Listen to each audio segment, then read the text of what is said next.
নমস্কার বন্ধুরা, উড়নচণ্ডীর আরও একটি ব্লগে আপনাদের সবাইকে স্বাগত। অনেক দিন কর্মব্যস্ততার মাঝে ব্লগ করতে পারিনি, তো আজকে আমরা চলে গিয়েছিলাম বালাসন নদীর ধারে ছোট্ট একটা পিকনিক করতে। পুরো ব্লগটা দেখতে থাকো, আমরা কিভাবে কি করেছি সমস্তটাই এই ব্লগে দেওয়া থাকবে। নদীর ধারে পৌঁছেই প্রথমে আমরা আগুন জ্বালানোর কাজে হাত দিলাম।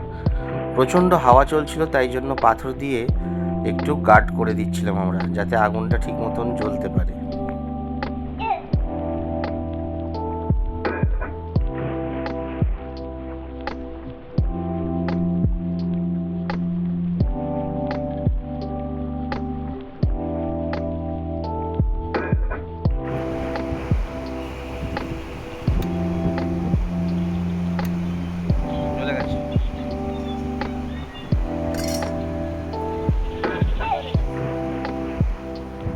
তো এখন রান্না আমাদের স্টার্ট হয়ে যাচ্ছে।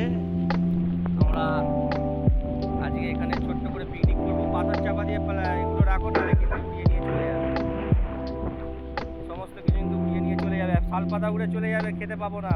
পাথর চাপা দাও, একটা পাথর ছোট দেখে। হ্যাঁ,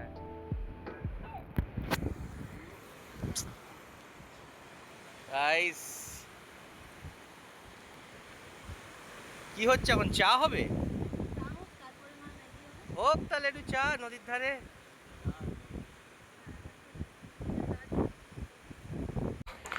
তো বন্ধুরা, আমাদের চা বানানো কমপ্লিট হয়ে গেছে। একটা কিছুতেই বাসনেই সমস্ত কিছু করতে হয়, কারণ পাহাড়ে এত কিছু ক্যারি করা সম্ভব নয়। এখন চা ঢালা হচ্ছে। আমাদের কাছে মাত্র দুটো গ্লাস ছিলাম 4 জন, আর ওই দুটো গ্লাসেই শেয়ার করে খেতে হয়েছে।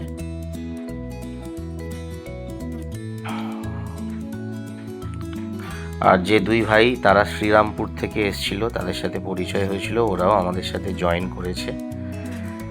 এই হচ্ছে ভিউ, সামনে দিয়ে বালাসন নদী চলে যাচ্ছে, ছাগলরা চড়ছে, প্রাকৃতিক দৃশ্য অপূর্ব। আর এর সামনে দাঁড়িয়ে গরম গরম চা খাওয়ার মজাটাই আলাদা। ক্যাম্পিং করতে চাইছো বা এরকম খাবার দাবার বানাতে চাইছো, তাদের কাছে একটাই রিকোয়েস্ট, যা জিনিস নিয়ে আসবে প্যাকেটে করে নিয়ে গিয়ে ডাস্টবিনে ফেলবে। চা খাওয়ার পর এবার আমাদের ম্যাগি বানানোর পালা। ম্যাগি বানানোর প্রস্তুতি চলছে, অলরেডি কড়াতে ম্যাগি পড়েও গেছে। আমরা 4 জন ছিলাম, সেই হিসেবে 4টে ম্যাগি আমরা রান্না করব। আর যে ভাই দুটির সাথে আলাপ হয়েছিল, জয়দীপ আর শুভজিৎ, ওরা খুবই ভালো ছেলে। এতটাই ওদের সাথে মিশে গিয়েছিলাম যে ওরাও আমাদের এই পিকনিকে জয়েন করেছিল। কি সুন্দর মেঘলা আকাশ, আমি একটু চাইছি বৃষ্টিটা আসুক। হ্যাঁ, বৃষ্টিটা আসুক আর ম্যাগির ঝোলটা বেড়ে যাক। কি হয়েছে, একটু স্যুপ হিসেবে খেয়ে নেবে। পুরোটাই স্যুপ হয়ে যাবে তখন। কি সুন্দর দেখো না আকাশ লাগছে। তো বন্ধুরা, আমাদের ম্যাগি বানানো কমপ্লিট হয়ে গেছে। এখন আমরা পরিবেশন করব। তো আমাদের কাছে 2 রকম পাতা ছিল, একটা কাগজের, একটা শাল পাতার। তো শাল পাতাটাই বেশি প্রেফার করলাম, কারণ শাল পাতার যে একটা গন্ধ খাবারের সাথে আসে, সেটা অপূর্ব লাগে। এটা যারা শাল পাতায় খেয়েছো বা খাও, তারা আরও ভালোভাবে বুঝতে পারবে। তো ম্যাগিটা এখন আমরা পরিবেশন করছি।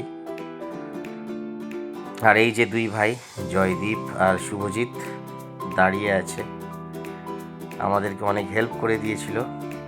আমাদের ম্যাগি বানানো থেকে শুরু করে অনেক কাজেই হেল্প করে দিয়েছে, এবং ওদের সাথে খুব ভালো একটা কি বলবো বন্ধুত্ব হয়ে গেছিলো।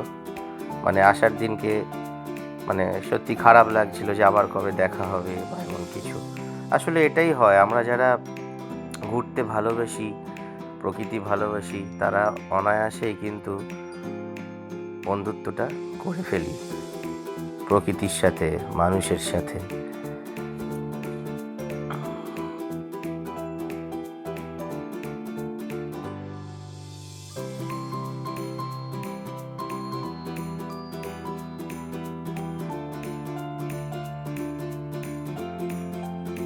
এইরকম প্রাকৃতিক পরিবেশে নদী দেখো আর ম্যাগি খাও,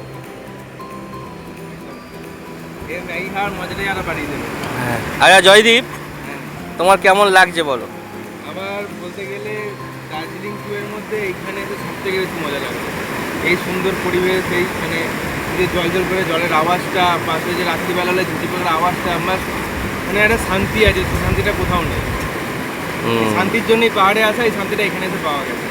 দার্জিলিং তো সিটি ঘিঞ্জি। হ্যাঁ, শুভজিৎ কেমন লাগছে বলো? হেভি লাগে। যত বাজেট করে এসেছিলাম সব এখানে উঠিয়ে গেছে। কি বলবো? সব এসে পুষিয়ে গেছে এখানে। চলো এখন খাওয়া দাওয়া করা যাক নাকি? চলে এসছে ম্যাগি, চলো। হিপ হিপ হুররে, নদীর ধারে ম্যাগি, অসাধারণ জায়গা। এই যে দেখো, আর এখানে কিন্তু ম্যাগি আমরা বানিয়েছি, ঠিক আছে? এখানে বানানো হয়েছে আমাদের, আমি জানি না ক্যামেরায় প্রচুর। এই যে বানিয়েছি আমরা, এখন আমরা ম্যাগি খাবো নদীর ধারে, ঠিক আছে? তোমরা যারা দেখছো হিংসা করো না, তোমরাও আসো, ভালো লাগবে। সব কিছুর পরে এবার নদীতে স্নান করার পালা।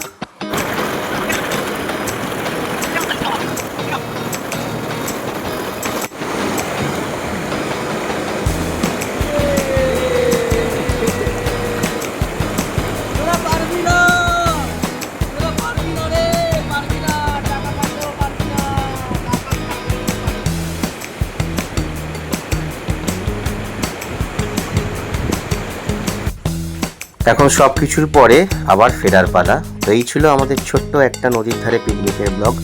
এরকম ব্লগ আরও দেখতে আমাদের সাথে থাকো, চ্যানেলটিকে সাবস্ক্রাইব করে দিও।